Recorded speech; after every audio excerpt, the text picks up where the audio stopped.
देखिए हम लोग क्वेश्चन नंबर 43 देख रहे हैं। क्वेश्चन नंबर 43 में कहता है कि arrange the anion CH3 minus NH2 minus OH minus और फ्लोरीन माइनस दिया हुआ है, ठीक है, in decreasing order of their basic strength. ठीक है, क्या पूछा है हमसे? बेसिक स्ट्रेंथ पूछा है। यहाँ पर देखिए जितने भी एनायन दिए हुए हैं वो सारे के सारे एक पीरियड से बिलोंग करते हैं, ठीक है, और पीरियड में जो है बेसिक स्ट्रेंथ वो इलेक्ट्रोनेगेटिविटी पर डिपेंड करता है। क्या होता है उसका?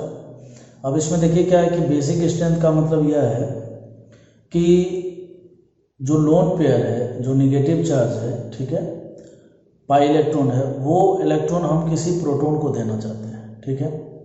तो जैसे जैसे इलेक्ट्रोनेगेटिविटी बढ़ती जाएगी तो हमें पता है कि जैसे जैसे इलेक्ट्रोनेगेटिविटी बढ़ेगी तो इलेक्ट्रॉन को पकड़ के रखने की क्षमता जो है वो बढ़ती जाएगी, ये बात हमें पता है, ठीक है।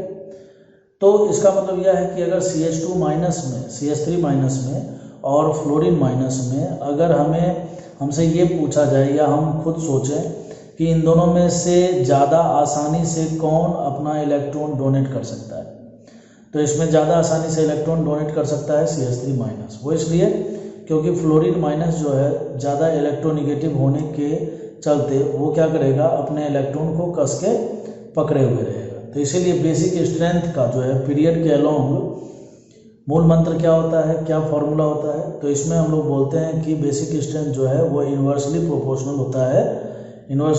होता है बेसिक इलेक्ट्रोनेगेटिविटी के। तो यहाँ पर देखिए Kb जो है वो हो जाएगा इलेक्ट्रोनेगेटिविटी के इन्वर्सली प्रोपोर्शनल। तो हमें पता है कि फ्लोरीन ज़्यादा इलेक्ट्रोनेगेटिविटी है, इसका मतलब ये हो गया कि बेसिक स्ट्रेंथ जो है P का सबसे ज़्यादा होगा, फिर Q का होगा और फिर R का होगा और फिर S का होगा। तो ऑप्शन नंबर A इसका करेक्ट आंसर है। अब देखिए क्वेश्चन नंबर 44 में कहता है कि one among the following compound, 4 compound दिए हुए हैं, which will give effervescence with the sodium carbonate. देखिए इसका सिंपल सा मीनिंग मैं आपको समझाता हूँ कि will not give effervescence with sodium carbonate. आपको करना क्या है, जैसे मान लीजिए पहला है बेंजोइक एसिड दिया हुआ है, ठीक है, तो आपको बेंजोइक एसिड का रिएक्शन जो है सोडियम कार्बोनेट से करवाना है। तो जब आप सोडियम कार्बोनेट से इसका रिएक्शन कराएंगे तो आपको ऑब्वियस सी बात है एक प्रोडक्ट मिलेगा, लेकिन प्रोडक्ट मिलेगा कि नहीं मिलेगा इस बात की कोई गारंटी नहीं है। वो इसलिए क्योंकि हर हमेशा देखिए केमिस्ट्री में, ऑर्गेनिक केमिस्ट्री में, एक ऑर्गेनिक में नहीं है, हर जगह जो है इस चीज़ को आप फॉलो कर सकते हो। मैं यहाँ के हिसाब से बता रहा हूँ कि यदि कोई भी रिएक्शन जो है, कहने का कोई भी रिएक्शन होगा कि नहीं होगा, वो प्रोडक्ट देगा कि नहीं देगा, इस बात को आपको जानना है। तो इसका बहुत सिंपल सा फॉर्मूला है, ठीक है। जैसे देखिए लेफ्ट हैंड साइड में, मतलब रिएक्टेंट साइड में अगर स्ट्रॉन्ग एसिड है और प्रोडक्ट साइड में अगर हमें वीक एसिड मिल रहा है, ठीक है, तो इसका मतलब हम बोलेंगे कि ये जो रिएक्टेंट है ये प्रोडक्ट में बदलेगा। क्यों? क्योंकि कोई भी एसिड जो है स्ट्रॉन्ग से वीक में बदल सकता है, स्ट्रॉन्ग बेस वीक बेस में बदल सकता है, ठीक है, लेकिन ऐसा कभी भी नहीं होगा कि वीक एसिड है और वो स्ट्रॉन्ग एसिड में बदल जाएगा, ठीक है। तो अगर आपको लेफ्ट टू राइट जाना है, रिएक्टेंट टू प्रोडक्ट जाना है, ठीक है, इसमें कहता है कि विल नॉट गिव एफरवेंस। एफरवेंस देने का मतलब यही है कि आपको प्रोडक्ट मिलेगा कि नहीं। तो आपको सिंपल सा यही देखना है, आपको रिएक्शन करवाना है। लेफ्ट हैंड साइड में भी एसिडिक स्ट्रेंथ देखिए और राइट हैंड साइड में भी एसिडिक स्ट्रेंथ देखिए। अगर लेफ्ट हैंड साइड का एसिडिक स्ट्रेंथ ज़्यादा है तो हम बोलेंगे कि ये एफरवेंस देगा, मतलब प्रोडक्ट देगा, ठीक है। और अगर left hand side weak acid हो जाता है तो ऑब्वियस सी बात है ये नहीं दे पाएगा, ठीक है, सोडियम कार्बोनेट के साथ। जैसे मैं आपको एक रिएक्शन सॉल्व करके बताता हूँ। देखिए ये दिया हुआ है फर्स्ट में, ये है बेंजोइक एसिड, ठीक है, और जब हम इसको सोडियम कार्बोनेट के साथ इसका रिएक्शन कराएंगे तो ये क्या करेगा, कार्बोनेट आयन यहाँ से एसिडिक हाइड्रोजन को निकाल लेगा और एसिडिक हाइड्रोजन को निकालने के बाद जो है ये क्या है कि बेंजोइक एसिड का ही सॉल्ट बनाएगा, ठीक है, क्योंकि यहाँ से देखिए एसिडिक हाइड्रोजन निकल गया, लेकिन साथ ही साथ यहाँ पर मिलेगा क्या आपको, तो यहाँ पर आपको मिलेगा H2CO3, कार्बोनिक एसिड होता है या हाइड्रोजन कार्बोनेट भी बोलते हैं। देखिए अगर हम एसिडिक स्ट्रेंथ के बारे में बात करें तो हमारे सामने दो एसिड है, एक तो देखिए बेंजोइक एसिड है और एक हाइड्रोजन कार्बोनेट है, बोले तो कार्बोनिक एसिड है। ठीक है, तो आपको पता होना चाहिए या आपको पता भी होगा कि देखिए बेंजोइक एसिड है, बेंजोइक एसिड मतलब कार्बोक्सिलिक एसिड जो है अपने आप में उसका एसिडिक स्ट्रेंथ बहुत ज़्यादा होता है। ठीक है, मतलब बाइकार्बोनेट से बहुत ज़्यादा होता है। ठीक है, लेकिन उसमें भी अगर एरोमेटिक एसिड हो तो एरोमेटिक एसिड जो है सबसे ज़्यादा स्ट्रॉन्गेस्ट होता है, इसका एसिडिक स्ट्रेंथ बहुत ज़्यादा होता है। सवाल होता है क्यों? वो इसलिए क्योंकि जब इसका कार्बेनाइंस बनेगा तो उस कार्बेनाइंस को एरोमेटिक कंपाउंड होने के कारण जो है बहुत ज़्यादा स्टेबिलिटी मिलती है। ठीक है, तो हम बोलेंगे कि ये जो है ये स्ट्रॉन्ग एसिड है। ठीक है, और ये क्या है? वीक एसिड है। ठीक है, तो इसका मतलब यह है कि ये रिएक्शन रिएक्टेंट से प्रोडक्ट की ओर जाएगा, तो रिएक्टेंट से प्रोडक्ट की ओर जाएगा तो हम बोलेंगे will give absorbance with sodium carbonate. ठीक है, अच्छा, इसका मतलब यह है कि जो रिएक्टेंट से प्रोडक्ट बना रहा है मतलब बनेगा जिसमें, वो एब्जॉर्बेंस देगा सोडियम कार्बोनेट के साथ, अदरवाइज नहीं देगा। तो आपको बस यही देखना है कि हाइड्रोजन कार्बोनेट बोले तो कार्बोनिक एसिड के रिस्पेक्ट में कौन कौन सा एसिड स्ट्रॉन्ग है।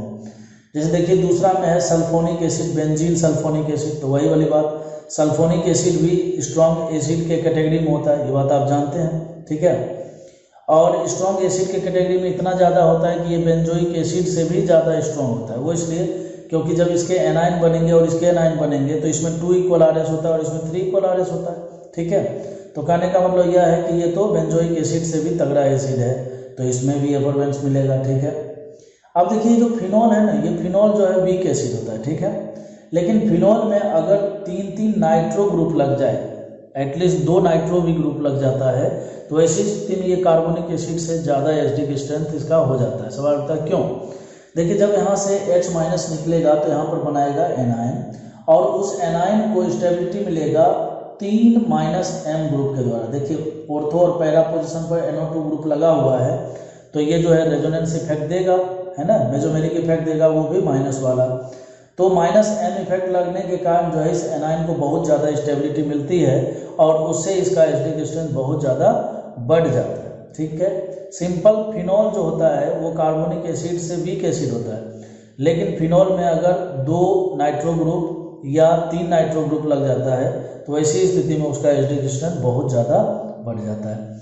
तो कुल मिलाकर A, B और D 3 कंपाउंड ऐसे हैं जिनका जो है एसिडिक स्ट्रेंथ जो है वो H2CO3 से जाता है। तो कहने का मतलब है कि ये तीनों कंपाउंड जो है सोडियम कार्बोनेट के साथ रिएक्शन करके एब्जॉर्बेंस देंगे, प्रोडक्ट देंगे। ठीक है, लेकिन फिनॉल जो है ये प्रोडक्ट नहीं दे पाएगा, वो इसलिए क्योंकि ये वीक एसिड है, तो वीक से स्ट्रॉन्ग तो बनने से रहा। तो इसमें उल्टा देखिए पूछा है विल नॉट गिव एब्जॉर्बेंस, इसका मतलब ऑप्शन नंबर सी इसका सही आंसर है। अब देखिए क्वेश्चन नंबर 45 के बारे में बात करते हैं। क्वेश्चन नंबर 45 पूछा है कि बताइए इनमें से कौन सा कंपाउंड है जो मैक्सिमम सोल्यूबल है वाटर। देखिए वाटर में सोल्यूबल होने का मतलब, जैसे सबसे पहले मैं आपको समझाऊं, जैसे आप मेलोनिक एसिड के बारे में देखिए तो मेलोनिक एसिड क्या होता है, CH2, यहाँ पर COH ले लीजिए, फिर उसके बाद COH ले लीजिए। ठीक है, फिर उसके बाद सक्सिनिक एसिड के बारे में बात करें तो इसमें देखिए एक CH2 ग्रुप जो है और बढ़ जाएगा। ठीक, एक CH2 ग्रुप और बढ़ जाएगा। अच्छा, फिर उसके बाद जो है सैलिसाइलिक एसिड के बारे में अगर बात करें तो सैलिसाइलिक एसिड में ये OH हो गया और COH हो गया। ठीक है, थैलिक एसिड जो है 2 प्रकार का होता है, ऑर्थोथैलिक एसिड, आइसोथैलिक एसिड और टेरेथैलिक एसिड होता है ना।